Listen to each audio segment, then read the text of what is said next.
আসসালামু আলাইকুম। আমার নাম মোহাম্মদ নাফিজ। আমার বাসা নাটোরে, বড়াইগ্রাম।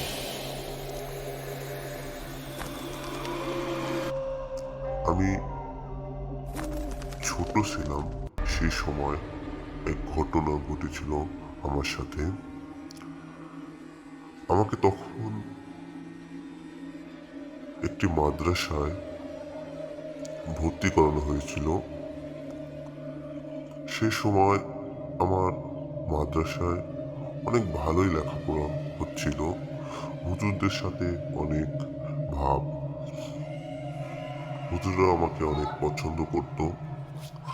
আমি পড়াশোনাতে অনেক ভালো। তখন আমার বাবা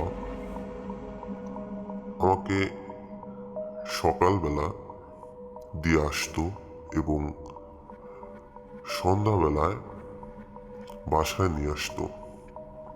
কিছুদিন ভালোই যাচ্ছিল। হঠাৎ করে আমার কি জানি হয়েছিল। আমার বাবা সকালবেলা আমাকে দিয়ে আসতো, দুপুরের আগেই আমি বাসায় চলে আসতাম। কেন জানি না, আমার মন মাদ্রাসায় আর থাকতে চাইছিল না। আমার খালি মনে চায় যে আমি বাসায় যাব। কখন বাসায় যাব? আমাকে দিয়ে আসতো, আবার চলে আসতাম বাসায়।